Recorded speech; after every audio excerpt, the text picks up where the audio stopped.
Well, let's move away from that. And President Trump has done many things in his second term that he slammed Biden and Obama for doing.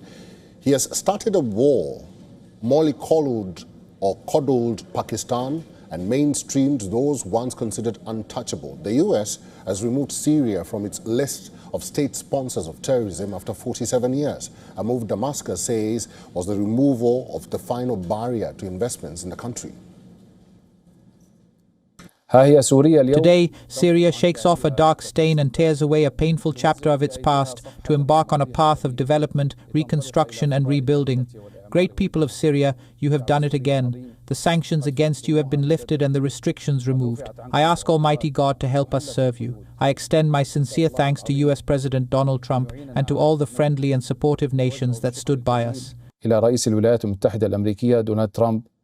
Ahmad Al-Shara's jubilation is not without sound reason. Remember, he has achieved in less than 2 years what the Al-Assad dynasty could not do in 50 years.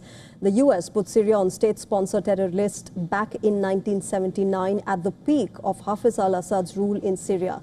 The country stayed on that list ever since. Now, a man who once had American bounty on his head has been embraced by the White House itself. Ahmad Al-Sharaa served as head of Al-Qaeda offshoot Al-Nusra Front, which was designated as a global terror group. While Sharaa reportedly snapped ties with Al-Qaeda in 2016, his group, Al-Nusra, stayed on that terror list even in its new avatar as Hayat Tahrir al-Sham or HTS. Sharaa ditched his combat fatigues for sharp suits after HTS-led offensive ended in the fall of Assad regime. He got global attention when he entered the presidential palace in Damascus after Bashar al-Assad fled to Russia. For Trump, this was the moment he was looking for. This was an opportunity beyond optics, a real chance to negate Iran's influence and Israel's challenges. A historic meeting at the White House in 2025 paved the way for this day. For the U.S. president grappling with multiple challenges, this development presents myriad of objectives.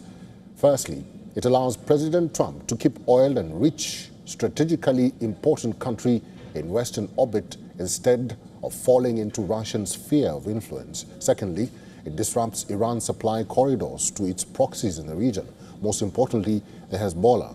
Thirdly, it gives Washington much-needed support in its fight against ISIS. While ISIS has lost much of the territory it once held, it still remains active in eastern Syria. The ISIS and its affiliates still exert influence in Kurdish regions across borders of Iraq, Turkey, and Syria. Most importantly, with sanctions lifted, crucial NATO ally Turkey will not only be able to anchor investments in the country, but also hope for stability at its southeastern borders. Syria's economic recovery would also pave way for Damascus acting as a buffer between Turkey and Israel. Recent high-level talks between Syrian Foreign Minister and Mossad chief indicate Sharaa's serious desire for diffusing tensions at both its borders.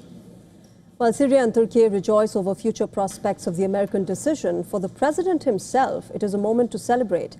This marks a rare bipartisan congressional support for one of his decisions over the past 2 years, allowing him to genuinely claim a victory in West Asia, unlike his war with Iran.